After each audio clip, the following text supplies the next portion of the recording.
Tanya Selvaratnam, our moderator, is an Emmy-nominated and Webby-winning producer and co-founder of the Federation, a coalition committed to keeping culture borders open. Most recently, she has directed videos for Glamour, Women of the Year, and Planned Parenthood.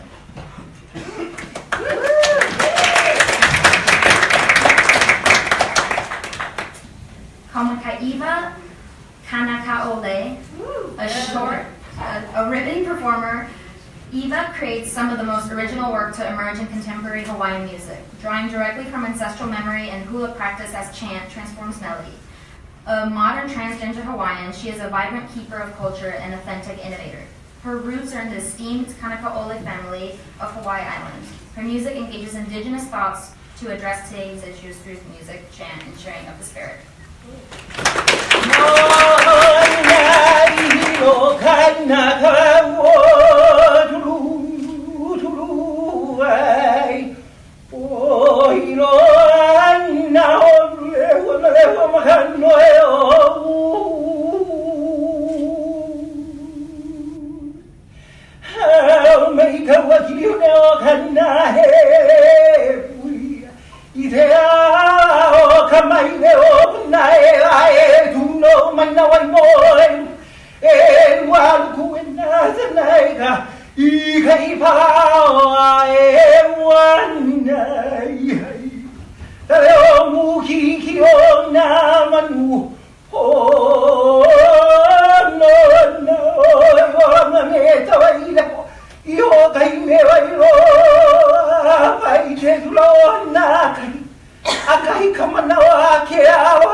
Cordero is a passionate Puerto Rican singer, songwriter, multi-instrumentalist, and activist. Her political protest and love songs, collected on her new album, Querido Mundo, Dear World, is Annie's love letter to a complicated world, addressing several themes including immigration, Black Lives Matter, feminism, and government corruption. Annie also co-founded Prima, a musician-led emergency fund which provides microgrants to musicians and artists on the island who are struggling after the devastating impact of Hurricane Maria.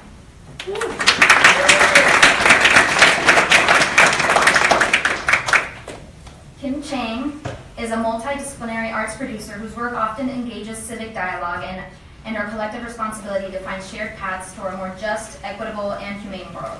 She has produced projects investigating the intersections of personal and community experiences, exploring issues such as U.S.-Mexico border relationships, freedom of expression, education, and cultural hybridity and pluralism, LGBTQ rights, and HIV.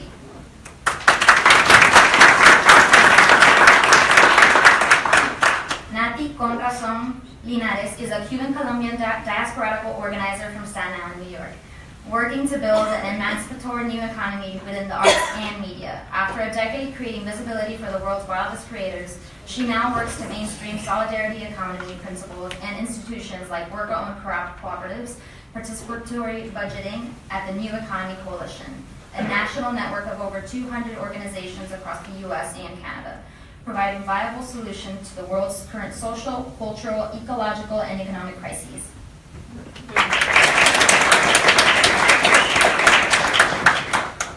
Xiomara Henry, DJ BEMBONA. BEMBONA is a Puerto Rican Panamanian DJ, multi-platform artist and activist, born and raised in Brooklyn, New York. Her work represents and pushes forward the Afro-diasporatical movement, Latinx, Indigenous, Caribbean, African, with the purpose of empowering and bridging the gap between POC communities, generation, activist work, and beyond. Buenos dias, everybody. Good morning. I just felt like everyone needed a bit of energy in here. It was a little bit sad. Good morning. I'm going to kick this off, but I'm not so interested in moderating today because I don't find anything moderate about this. I'm very interested in having a conversation with all of these incredible artists and activists, and also having a conversation with you. So we have until 11:45. At about 11:15, we will stop and take questions and have your questions ready. So I will jump in. Shortly after the election and trying to understand the new reality that everyone, especially people from vulnerable communities, which is a very wide swath of the population right now, immigrants, refugees, Mexicans, Muslims, LGBTQAI, and women, there's a lot of people who are in vulnerable communities. I was trying to figure out what to do, and I had a friend make me this sweater, which is a saying by Flo Kennedy, don't agonize, organize. And I say that mantra to myself every day. So I would like to open by asking the panelists, what are the ways in which you have been organizing as opposed to agonizing in your own communities, and the ways in which you are trying to have an impact as an artist in this new reality? Hey, I guess I'll start it off. As you heard, I'm a DJ primarily, but I consider myself a multi-platform artist, so always been in love with the performing arts in general. So I'm, as you can see or tell, I'm like the baby here of the group, but that doesn't mean that I'm not doing anything. So I think that's why it's important that we have this like multi-dimensional group over here, because it represents all sorts of activists. But I must say, like in particular for me, just with DJing alone, definitely the music choice that I choose to play for my audiences, or even in spaces that I feel that aren't meant for me, says a lot. So for example, I have played a Colombian show, Bomba Estéreo. I don't know if anyone knows that amazing Grammy Award winning. Yes. Oh, thank you.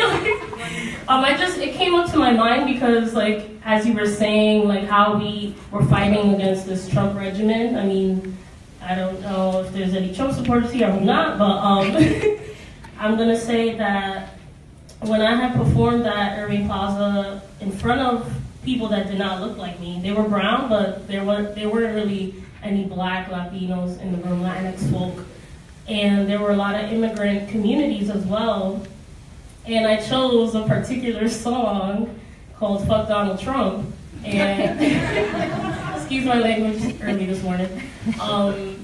And I had played it, and it just made me feel so powerful and so like bold. Like, I don't know, it's something that you can't really explain when you play something for the people that are thinking these things, that they want to hear this out loud, and like everyone put their middle fingers up, and we were all like screaming the lyrics out.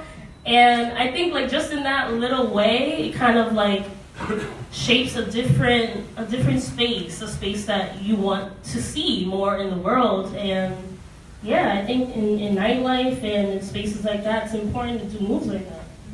Yeah, I want to tap on that because so as you heard, I produced for Glamour Women of the Year, and we had a big event in November. And one of the things that happened is I produced a video about Representative Maxine Waters, which is truly one of the highlights of my career. And she got on stage to accept her honor. And she led the entire crowd of 3,000 people in a chant of Impeach 45. And to see that happening at a Glamour Women of the Year event, I was like, wow, we have advanced. And this is where the power of the artist comes in, that you can do things and inspire people in very like creative ways. Would anyone else like to tackle that? I think, well, my story is that I worked in the music industry, the global music industry as a publicist, and kind of experienced how extractive that could be and how the artist didn't really win. And my solution to that was, how do I go local to where I'm from and actually build things where people aren't, and where people aren't paying attention, into the places that are ignored. And so I'm from Staten Island. I don't know if many of you are familiar, right over the bridge. Literally forgotten. Literally, yeah, that's true. And we are a global community. It's a huge Sri Lankan community, Liberian community.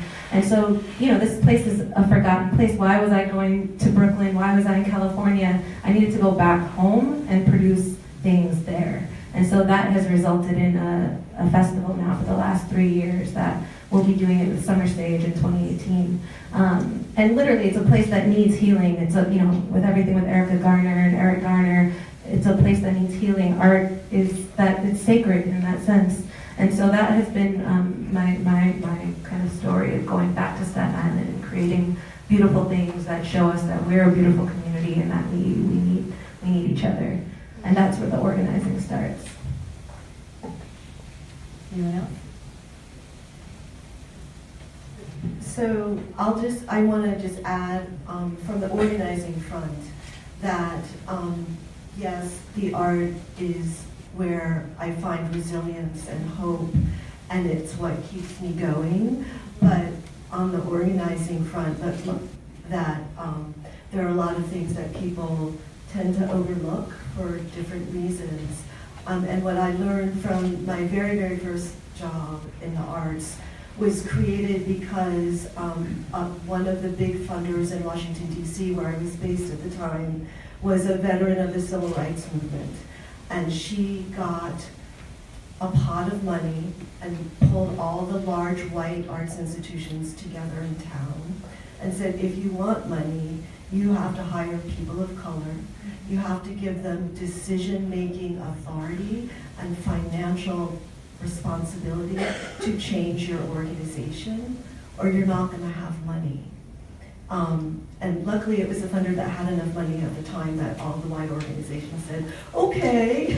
I don't think they would say that now, but what I learned from that is that I was sort of following in the footsteps of a generation of people who were in the trenches that I was taught in school as something historical, but in reality they were the only way I could find a job. And I have tried to embed that gratitude for the path that they created for us in all of the work that I have done since. And so I would encourage the people here, if you are coming from the producing end or the organizing end, to not just colorize your program, but to really make a commitment at the deepest level of how you run your operation to equity. I just wanted to add to that also, in terms of organizing. I feel like there's sometimes when you don't see yourself being represented or see a space that's meant for you, build it yourself. I mean, it's easier said than done, but like, for example, like I've created my party, which is like, I say party lightly, it's more than that, but as a monthly party, I created a space that I didn't see in nightlife in New York City. And I feel like that's what we have to hold ourselves responsible to as artists and activists, to not only wait for permission or wait for people to include us in spaces, but actually go about and do the work, find other like-minded people like yourself and unite and just take over. I mean, for me. I'd like to jump on that too, and circle back also to the role of the artist in creating a space where people feel they have permission to have these discussions. So like when you were saying fuck Trump, the whole audience was given permission to express that emotion and sing along with you. Me too. And it was really, really nice. And that's one of the things that we're doing, is creating an environment where it's understood that these values are more or less shared, and also it's an educational opportunity. And what I'm doing for my own shows, and I've been doing since the election, is that when people come to the show, I ask them to sign the mailing list, and also to tell me what's their activism that they're most passionate about, because my idea is that if we all focus on 1 to 3 main areas of focus, then we can at least do damage control and harm reduction. And then if people will share that information, they do share that information with me, and then I share with them organizations that are already doing work in those areas in the community that they live in. And so using the shows to maximize the opportunities there, so that we can create conversations between the people that are in the community, the organizers that are doing the work, and also as far as like creating an atmosphere on the institution level. It would be great to see more involvement and invitation ahead of time of inviting organizations that ladder well and partner well with the performance that you're putting on, to have an information table even, or some other kind of representation. So looking for all the things that we can do to help each other. And you said that you aggregate these ideas for how to be an activist. And could you talk about what some of like the top suggestions you get are? Oh, well, so some people are very much into environmentalism or immigration. They're really, really broad categories, right? But the main idea I talk about at the merch table, I have a lot of conversations. And the main one is to find, like, what is your true passionate thing that you're about, and to focus on that. And if it's immigration rights, then, like, and you live in Brooklyn, go down to Make the Road, you know, and talk with them and see what services you can help them with. Because, like, for example, in putting together Prima, which is specifically focused on helping musicians in the island after the hurricane, a lot of people ask me, did you go to Puerto Rico? I'm like, no, my parents specifically asked me not to come. They're like, what are you going to do? You're not a carpenter. You know, what are you going to do about a house that has 3 feet of mud in it? So, but what you can do is use your networks here and raise money here and raise awareness here and get people to call their representatives here, because that's a whole another complicated conversation. But how do you leverage whatever is your skill to help the people in your community? And then stepping back from that, as an artist, how do you help use that show as an organizing opportunity to direct people where they're most needed? Mm-hmm. Yeah, and the thing that I've been finding is that there's such fatigue that people are just wiped out all the time, because the onslaught of bad ideas coming from Washington is so relentless that it's hard to know where to focus. So I think what you just said is right on, which is like figure out the thing that you're most passionate about and figure out what you can actually do to have an impact with that. It's not necessarily sort of going out and being in the trenches. It might be activating a network to support it. Yeah, one of the stories that I tell people who are so kind of freaked out, it's like, you don't have to do, like, not everybody has to do everything. Like, I have a friend who is a really brilliant person and also an agoraphobe. Like, that's just cannot be, I rarely see her, actually. But she's really minded. She can take a massive amount of data and turn it into infographics. So her area of interest is trying to help with the issue of mass incarceration and the racial inequality about that. And so she takes massive amounts of scientific data, makes it an infographic, and designs it into a format that nonprofits that can use that. So that's how she volunteers her time. You will never see her at a protest. She just cannot do it. But she has a lot to give. Mm-hmm. And we all have a lot to give. And I think you just have to find the thing that's it's easy for you. Like, it's easy for me to give you a Google Doc and tell you, oh, well, just go and make the road. And for other people, it's easy for them to go in the streets. Right. Well, and it's important not to be judgmental about the different ways in which people are activists. Like, you know, don't judge someone because they're not going to go to a protest. Don't judge somebody because they're not willing to get arrested and engage in civil disobedience. Like, allow people to engage in ways that are comfortable for them. I would like to talk about how you figured out what you're passionate about for all of you and the ways in which you are engaged in that activism.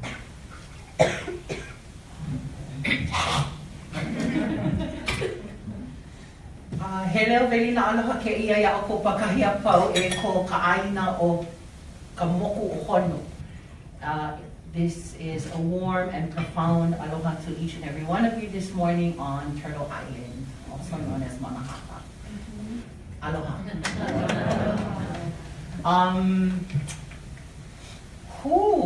You know, I'm so freaking tired. I just got off my flight and literally got from the airport half an hour ago. Holy fuck. Okay, here we go. I was just asked this question right before I left Honolulu, and by a fellow artist who's actually here in attendance, a native Hawaiian artist. And I said, he said, you know, my family's been at it for quite some time. I come from, I am one of many in a very long, nearly 1,000-year long line and lineage of ritual hula. And so ancestral memory has always been our modality, has always been the chosen medium. Engaging people's ancestral memory so that we're facilitating your remembering your primal ancestral memory, your primal self, the self, but beyond all of this decoration. I wouldn't call myself a socialist, or I should say my family's philosophy for the arts, and particularly culture and identity and organizing, is to engage cyclically to the individual and create, not I wouldn't say nepotism, but create an environment, a familial type environment, similar to what to how we've passed wisdom from one generation to the next. And that breaks the linear concept of the movement of art and the movement of a culture and the movement of the socio-ecological health of a people. And so that's sort of our secret. It's always been our secret, is not to engage or indulge ourselves too much as human beings. I hear a lot of us, we do this and identifying the self and the self and the self. Our art form, our ritual art form, hula, actually stems from the mimicking of the environment, of nature. And so, we've had to decolonize ourselves that way and disconnect ourselves from using the id, or from leading our humanity with heliocentrism, leading our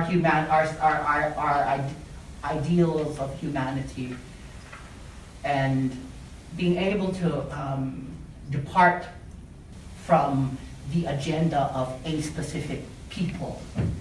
I find that the more and more we claw at identity, the further we move from what we choose to accomplish or what we'd like to accomplish.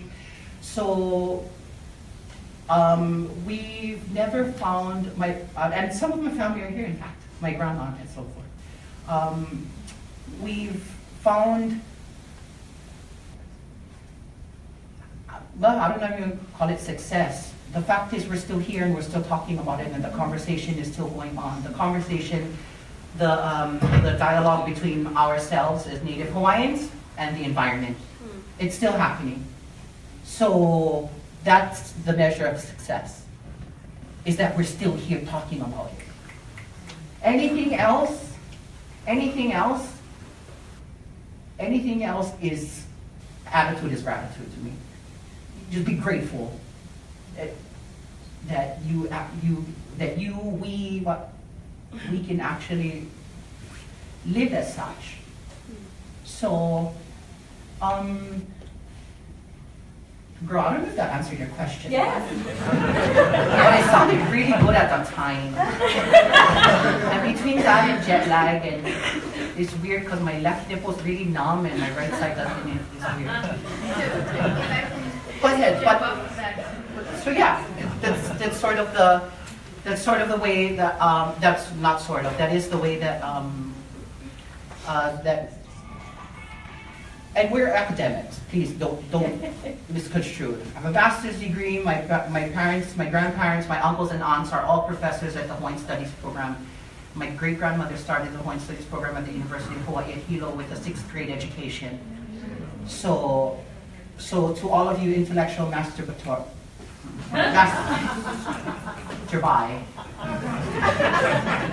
relax. Relax. It's not just some indigenous It's not just some indigenous babble. Keep it in the hut and keep it in the family. That's how we go. No, no. This is it's the reality that we have, and the nature of our reality in Hawaii, as it stands, is that we are still dominated by environment and by nature, and that is primary. This meat bag comes secondary. And our art, quote unquote, is the modality or the medium in which we choose to connect those two, to synergistically connect those two. Go ahead, Tanya. And we're all Boricua. I'm Puerto Rican. Yeah. Thank you, Mija. So just to jump off that a little bit, yes, all of that.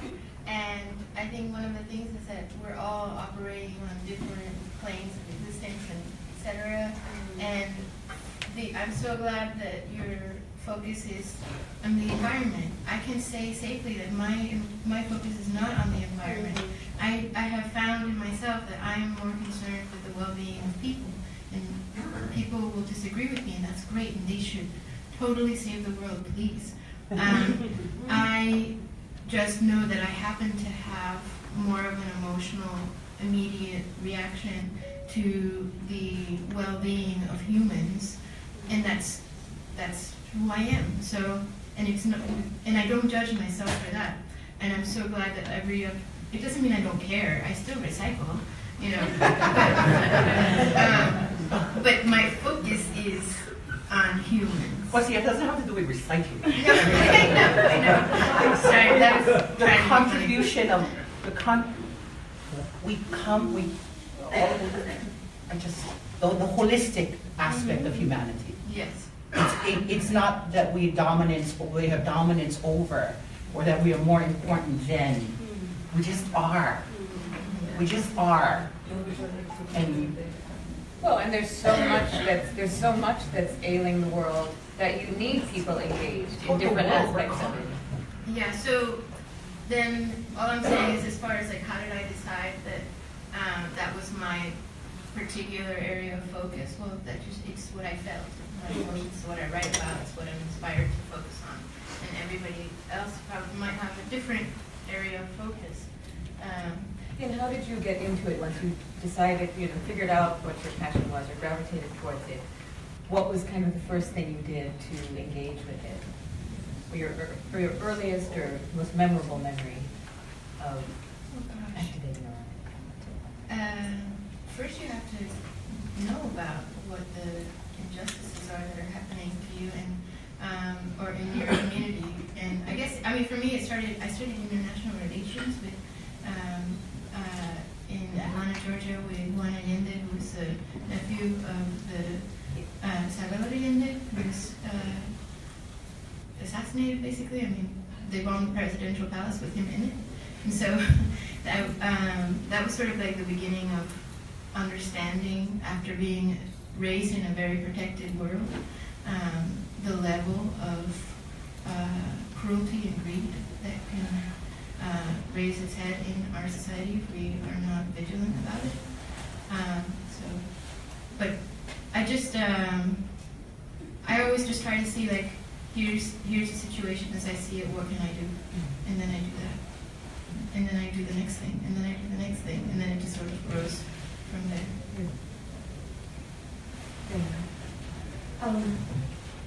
So I think the question was, how did you come to this?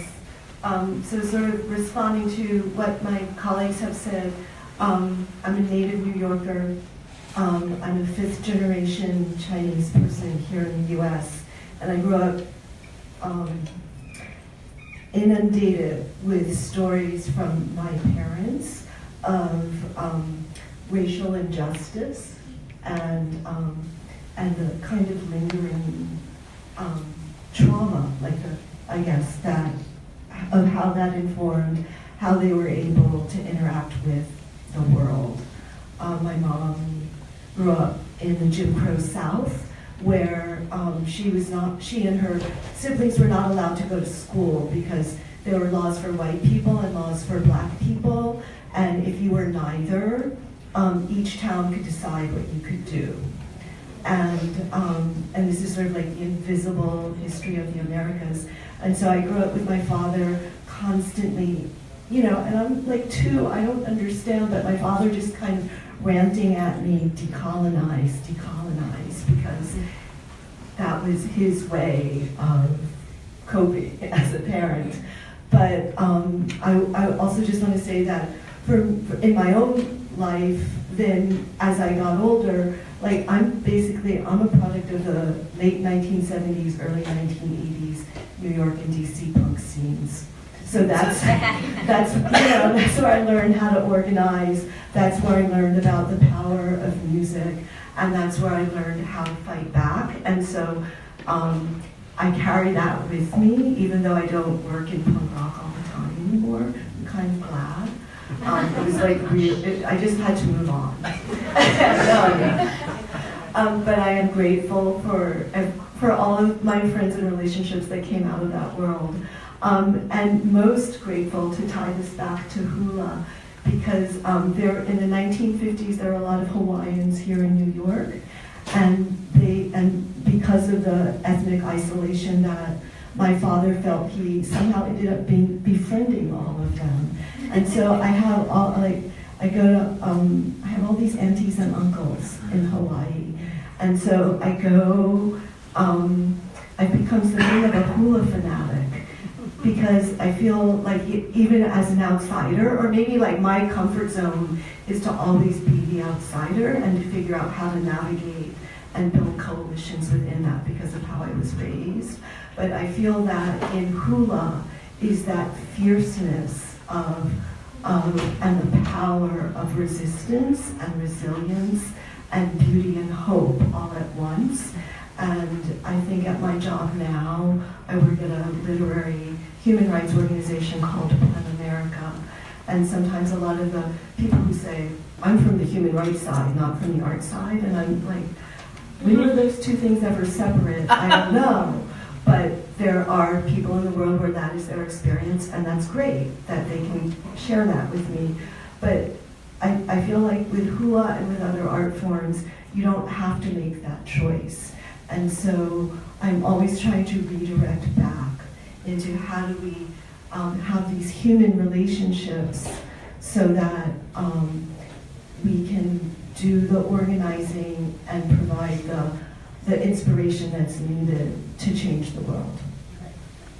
And just adding to that, I feel like the most important thing that people might not be thinking about is that activism always starts with you, like yourself. That's like the most important thing I've learned as, like, I guess you can say, a newbie activist in the scene. I think it's important to know, like, what are the problems in the world that you're most, like, related to or, like, inclined to help, but also people keep forgetting, like, it starts from within. And, like, this is kind of like the problems I've been seeing with, like, activist communities. This is why I'm not part of an organization. I'm not part of a nonprofit. I'm not part of any group, I think.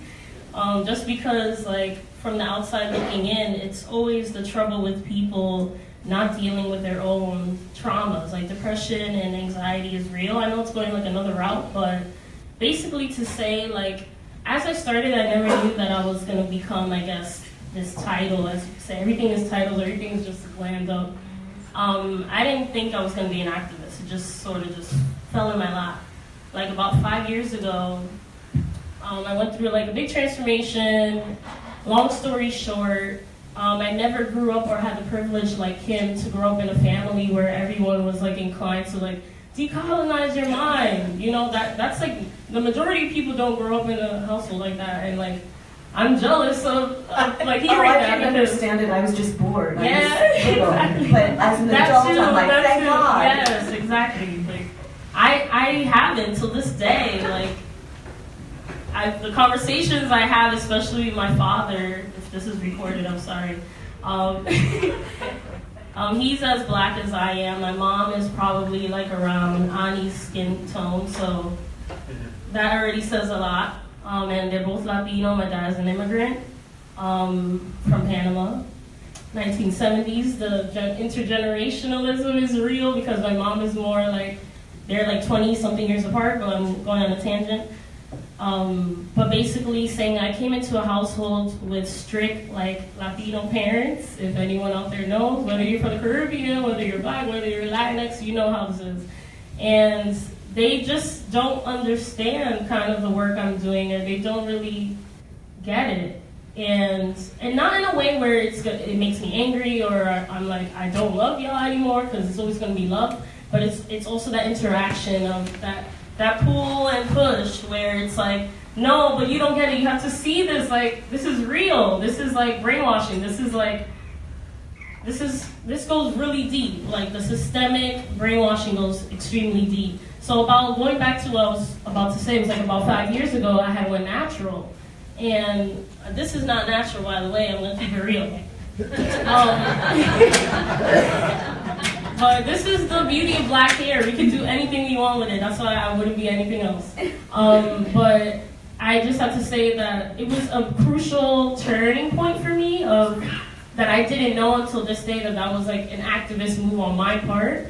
Because I grew up in like, my childhood was all like, go to the Dominican salon, get your hair straightened, like, that's nappy, it doesn't look good. My dad used to be like, oh, you gotta go to the salon. When I went natural, like, my household was like, what are you doing? What is that on your head, you know? And I didn't know at the time. I was like, oh, maybe it's not okay. And when I turned natural, it was a way of me saying to the world, like, this is who I am, and you can't restrict me.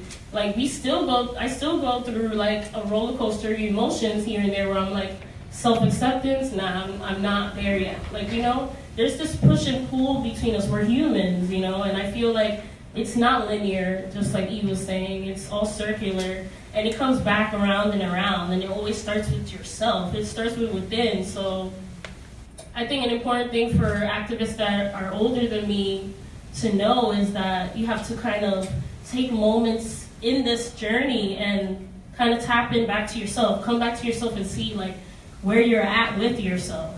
Like, do you love yourself? Like, that's a real question, because I don't want to go on a rant, but it's important because I feel like as you join in community and with others, you do not want to spread that toxic energy, that toxic patriarchy, that toxic behavior onto others, which kind of degrades the movement in itself.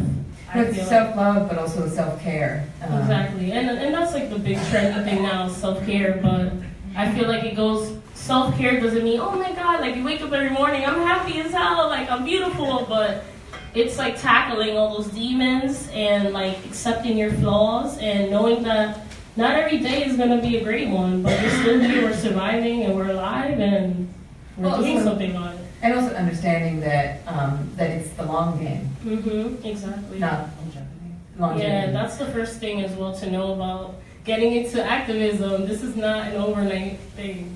It's gonna be beyond your years here on this planet. So. Right, and for me, I worked a lot on election-related content last year because as soon as Trump announced his candidacy, I said, this motherfucker's gonna win. Mm-hmm.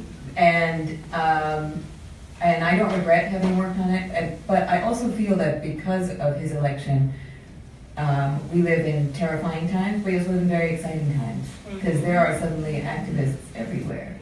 And I am curious, I'd like to throw out, but first, you have an answer. So, and then I have one more before we turn out to the audience. Well, a lot of what BEMBONA is talking about is also echoed in my story, and I think that's the reason why I was really adamant about this intergenerational connection very early.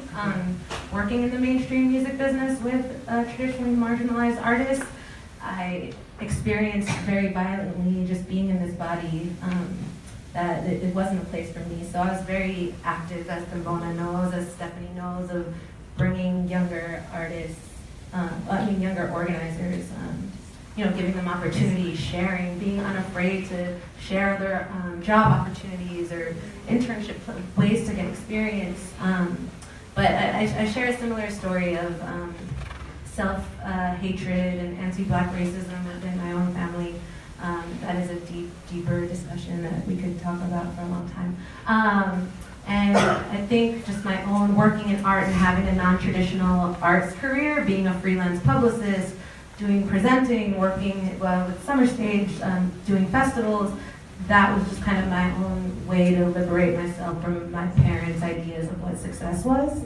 And it's been really beautiful now to see as they get older and as I'm doing what I want and not just doing a 9 to 5, that it comes back around. And it also has been like a self-education for them to see that why it was so important for me to work with Afro-Latino artists and creators, and artists from indigenous communities who are queer, trans, and so it's been this kind of circular story within my family, just through my example of like being persistent and being unwilling to, just succumb to what is the immigrant idea of success. And it's been a struggle, but I'm really motivated and excited by these times. The night of the election, I was very amped, which upset some people, but I think those people are coming around now.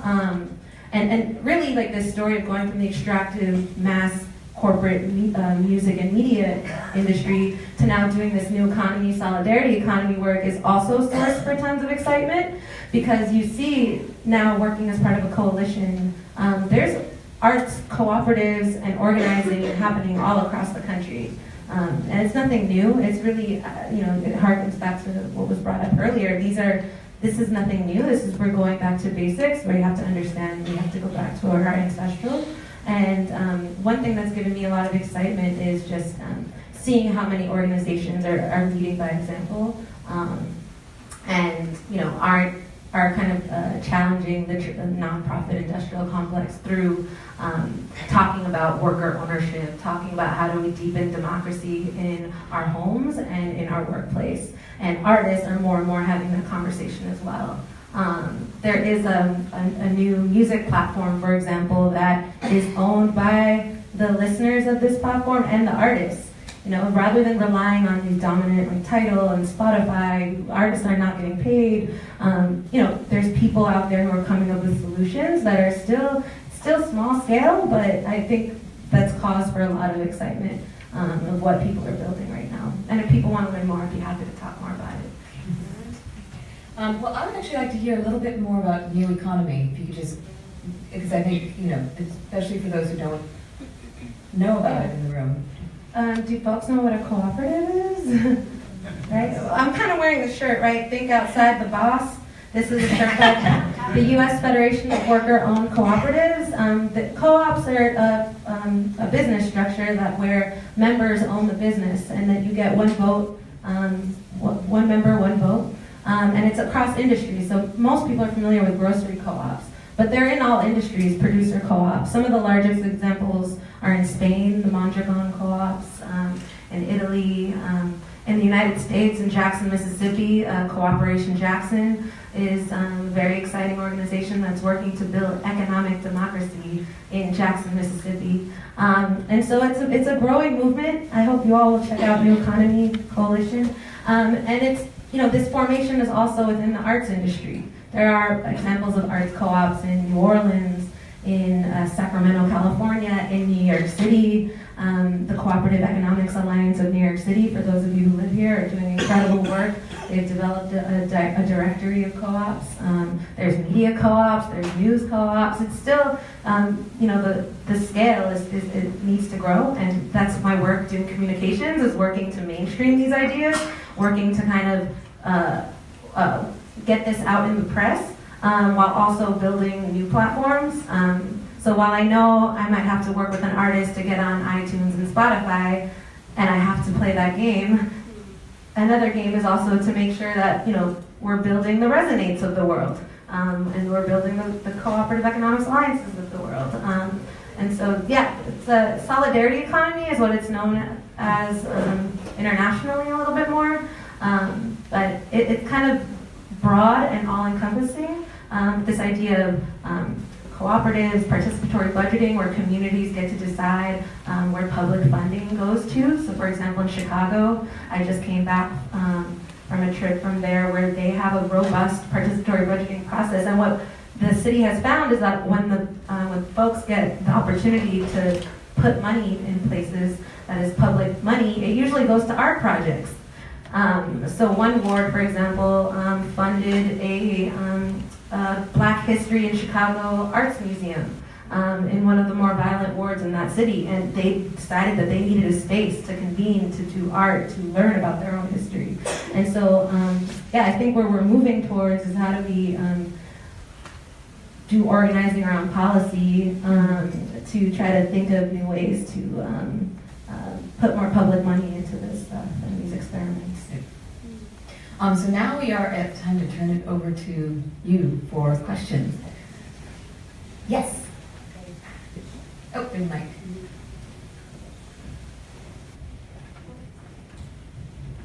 Hello, everybody. My name is Soleil. I'm a musician. I do rock soul music. I play electric guitar, do the whole, and I sing. Actually, this is going to be really short, but my question is to, I believe your name is Annie? Annie? Okay. Annie, you said something before about acting through your comfort. And I want to get a little bit more to that because, like, when I'm Haitian, I've never been it before, and back in the day when, well, not back in the day, but Haiti had an earthquake, right? First thing, I was 15 years old, my mom took me, hey, come to see what's happening, we're gonna help. And I found the idea of seeing young people really, really, like, struggle, and, the smell of the air is dazzling. We're not gonna get into that world, but the level of uncomfortable that I got released an urgency to help.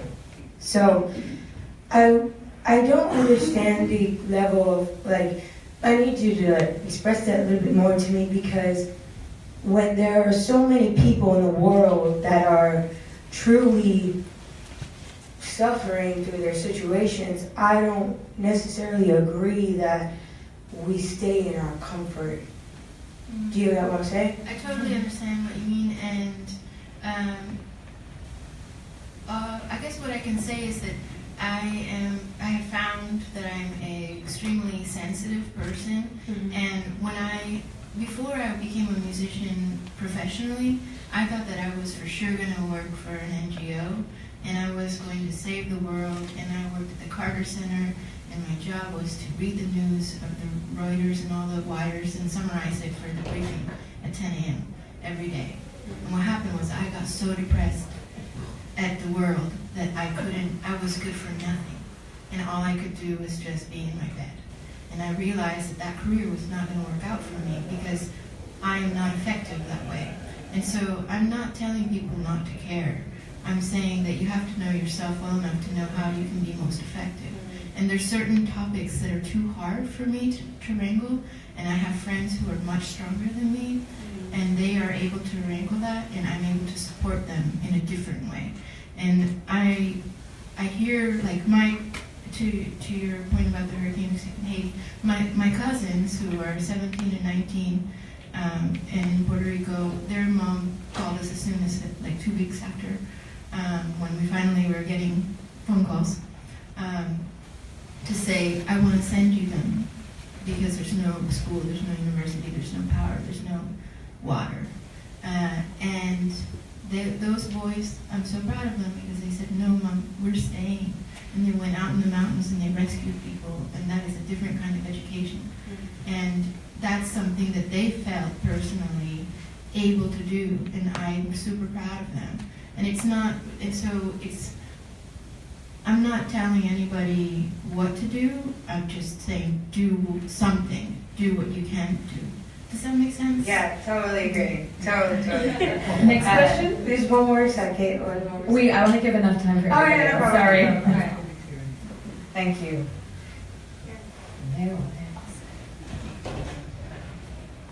Good morning, everyone. My name is Pablo Blanco from Honduras, from the Galifuna community. And I feel like I have a connection with you guys in a different way now. I hear Panama, Puerto Rico, Staten Island, China, which are different communities that I've engaged with in the past. When it comes to social justice, I hear a lot of that in the conversation, and my community knows that very well.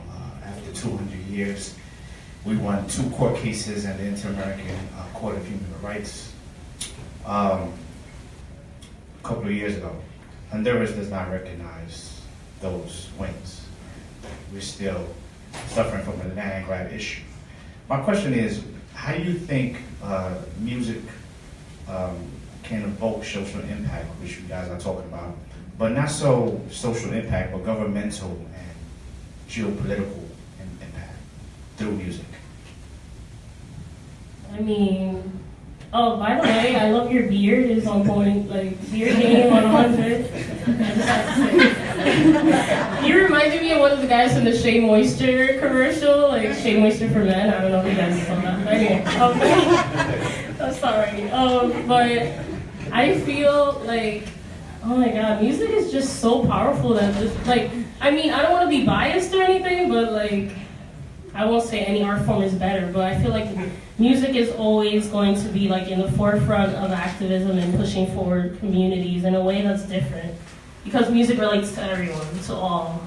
But in general, going to your question, I feel like just with movement alone, like even with Garifuna, like the way the movement itself kind of tells a story on its own. I know Eve can like relate to this if you want to like talk as soon as I'm done, but for example, like when I hear drums, it's just something that you can't explain. Like you just start moving a certain way that you didn't know, and you're like, wait, hold up. Like it teaches yourself, your body, and it teaches the people around you, like, this is where I come from, this is my ancestry, and that like deep-rooted love for like something beyond, or how do I even put it in words, something that's not even, I guess, imaginable, that we didn't live through, but for some reason in that particular moment, it all rushes through. Like I get this rush of emotion and feeling. I am a spiritual person as well, and like I would say I'm like beginner bruja, so I'm like going through that journey right now.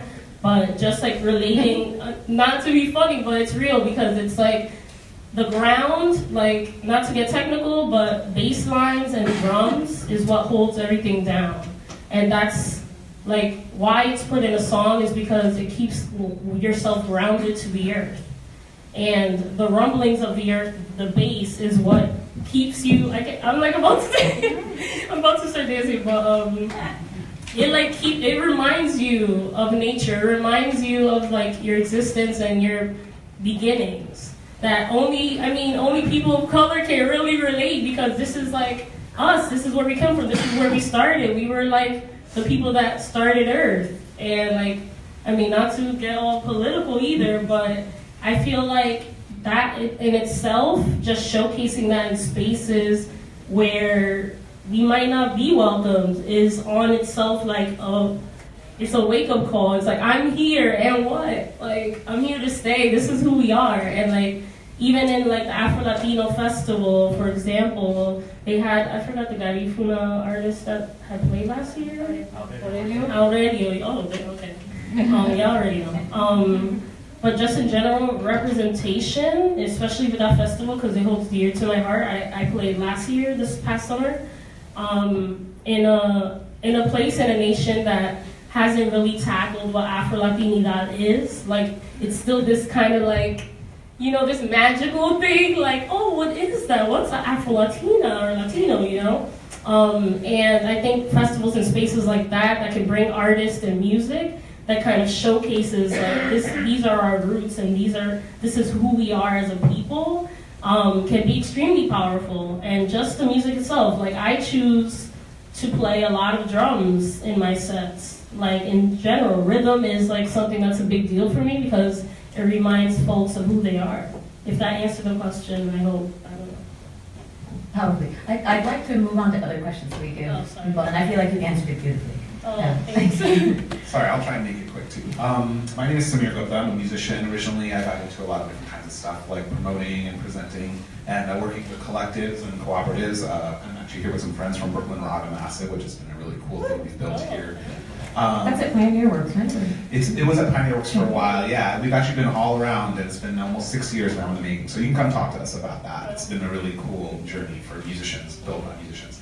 But my question is, it's actually a little bit related to the Hawaiian kind of context. I think that we recently went to Hawaii, performed, and connected with a native Hawaiian woman who sat in with us very spontaneously, and it really reminded me of the energy in which you sort of broke into song. Like, it felt like that. I was suddenly like, what's going on? And then this woman was on stage, and it just lifted up the whole thing. And I feel like after hearing you speak, I felt like there was a profound connection as far as the ancient and the cyclical energy of acknowledging your ancestors. And I think that is very powerful, and I think for world music, that's a very powerful thing too. World music acknowledges those traditions, and it tries to kind of draw light to them.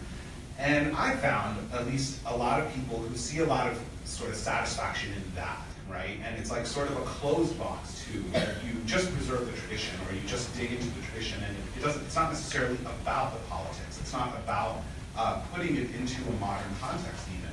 And I was wondering whether you've had experience trying to help musicians infuse activism in their work, or what would you suggest to musicians who are resistant to that? I'm actually very much on board. I'm lucky to have a partner who's an activist, but I think a lot of my community sometimes needs that push to say, yeah, your music is political, you can be activist with your music, and I was wondering if you guys might suggest some input on that. Music just is. Music just is. This determines the intent. So I think for whatever intention or particular social circumstance you find yourself in that manifests, that might be the catalyst for the manifesting of your art form.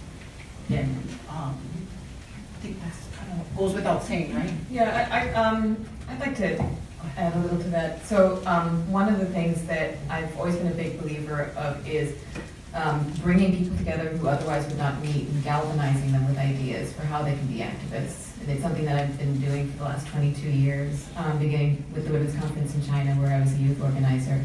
And the thing that I'm doing now is called the Federation, which is a loose coalition, totally voluntary, that I formed with Laurie Anderson and Laura Mikoshishin. We launched just in October. Everyone can become a participant and get the tools and resources. The website is called wearethefederation.org.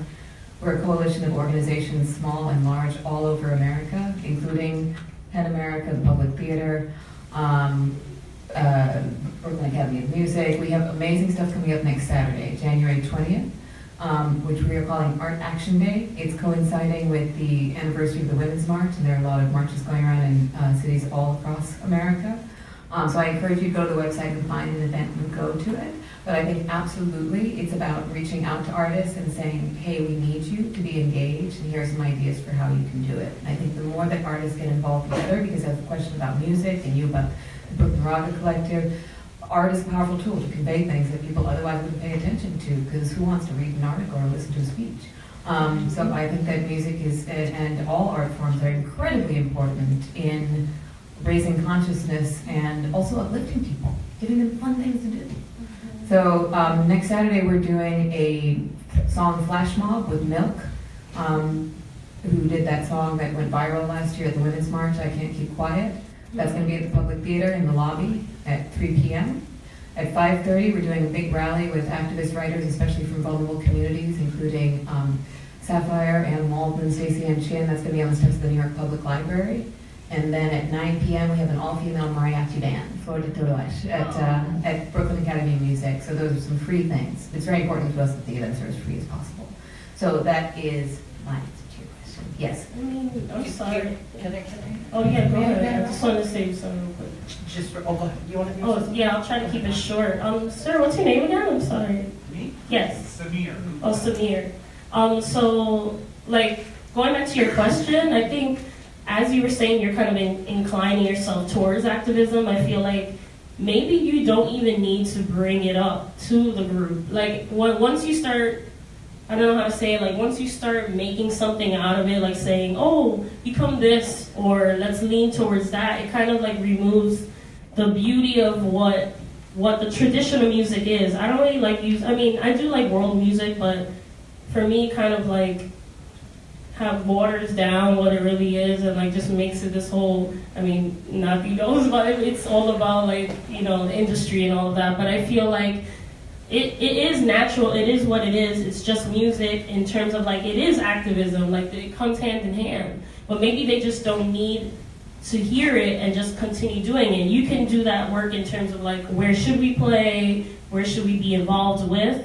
But I feel like once you start bringing the academia, kind of sets these like invisible boundaries for people, especially that don't come from academia. Like, not saying that world music artists do not come from that, but I'm saying like, whether you're like a college dropout, you just don't have like this understanding of this vocabulary that's always thrown around. Like, that's the problem with me with activists, is like these like, how do you call it, things that stand for something, like the letters, acronyms, and like these words that people are like, whoa, like I don't get it. Like, beginners are just like, what is this? It kind of takes away from what it really is, like the work that you're doing. I don't know if that works, if that was a great answer, but. How are we gonna? We have 10 minutes. 10 minutes. After you, I have one more question. Okay.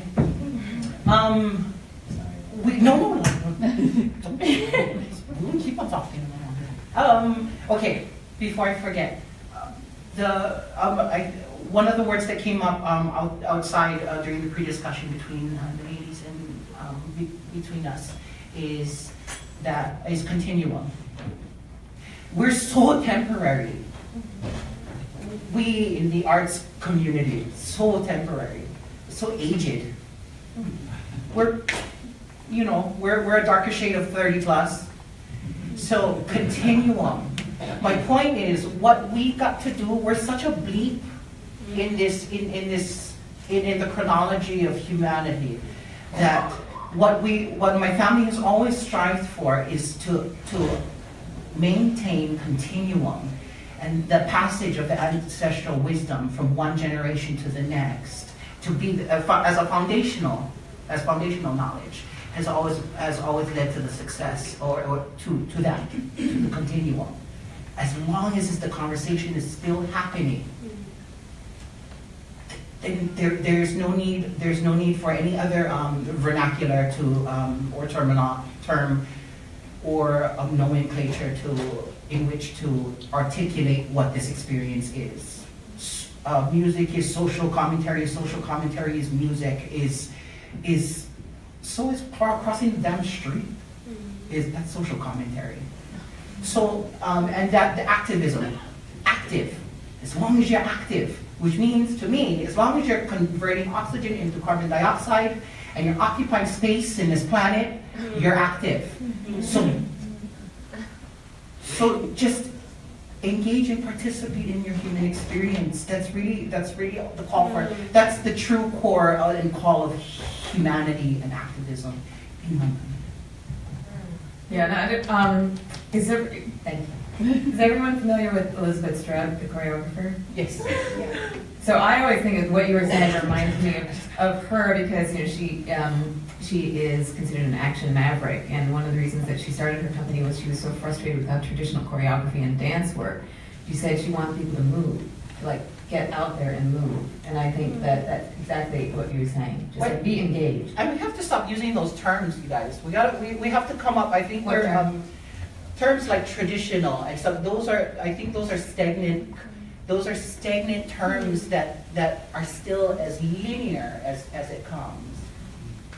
Refer to them as cyclical, because past, present, and future, if you come from a true cultural practitioner family, lineages and multiple generations, you know this.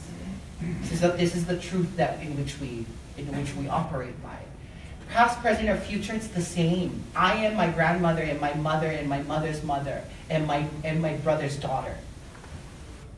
I'm all of them at once. And when we are engaged in our art, in our music, visual, what have you, it's that one moment where all of those cyclically and synergistically come together. So divorce ourselves from those concepts, you guys. Traditional, contemporary, new age, R&B, da da da da da da da da. For real. The simplicity is often the bane of human progress. I think we have time for one more question. Maybe two. One more. Hi, I'm Lee Torsha. I started out as an actress when I came to New York 50 years ago, 40 years ago. I ended up getting into jazz, like Billie Holiday style. And then I met a guru from India, and I spent 20 years at his feet. Call, response, learning from the teacher. I have a cable show every week. This is how I get out there. Because my lineage, sorry, I get nervous from talking like this. His lineage was rejected in India because Bollywood came in. And he was from, he was a naked ascetic for some time, but just singing to God. Hindus and Muslims together in this music. It's North Indian, not South Carnatic music. So it's very slow. And what the students in colleges tell me is that they don't hear it anywhere. They can't hear this music because everybody wants the fast, and that it's so calming to them and so helps them to deal with the world. And I think this is germane to your conversation, and I really appreciated the lady from Hawaii, because the way to get rid of darkness is to bring light. You have to turn on a light. And so as we're being, I won't use, the word aggressive is sort of harsh, but as you, and respect to all of you ladies and all who are doing this work, but for me, I'm trying to sing one note in tune with my tambura and teach others that they can do this. Not to say I don't know, like, quite a few ragas with various Phrygian modes, but I do, I do know that. Sorry, too. but do you have a question for the panel? Because we only have about 5 Well, minutes left. Are you bringing the light to say Trump, for instance? I'm just saying everybody hates him, but when you look at him, can you bring the love? Can you bring the love and not the dichotomy? You know what I'm saying? Well, I personally feel that Trump is the fruit, but not the root of this problem that we're dealing with in America. So I actually am not. And I don't feel like the systems are broken. I feel like the systems are working exactly as they were intended, which is to demean, isolate, and make people unequal. So I think what artists can do is shine a light on alternatives, envision a better world for us. And I see a lot of artists doing that.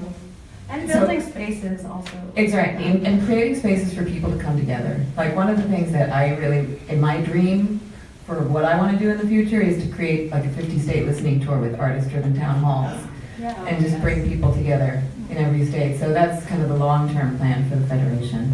And imagine if those spaces were owned. Hawaii's in. And I'm not interested in. I get frustrated by the amount of energy that's being squandered on going after Trump, because Trump is like the vehicle for something that's been going on for decades. Anyone else have a response to that? I mean, but anger is relevant too. Like, as a black woman, like, it's real. Like, you can't downplay that or take that away. Like, oh, we're supposed to be zen and like happy all the time, because like our trauma is real, and which doesn't take away, because I don't feel like I'm a fighter with love and with, that's preferably my route, but I would never take away anybody's anger. I feel like if you're more in tune with your emotions and saying like, this is relevant right now, that doesn't mean you won't get over it and you won't get to the other side of that anger, but I think it's important to go through that and not ignore that. Like you can't just like put that aside and be like, no, we gotta fight with love, which I agree, but it's more than that. Can I think that anger can be a motivator, but I also think as someone who is aesthetically polygamous, I think that we're all different and we're going to use our anger or our love in our own way. And the thing that for me that is so empowering about art and is that different people will respond. And so that what we do as activists is we provide a space for you to find your appropriate point of entry. And that is what is sort of at the root of what has always inspired me. And not a music artist, but I remember once, and Christina I think is in the room, I worked for many years with a Mexican artist named Guillermo Gomez Peña. And the images in his work can be very harsh and very difficult.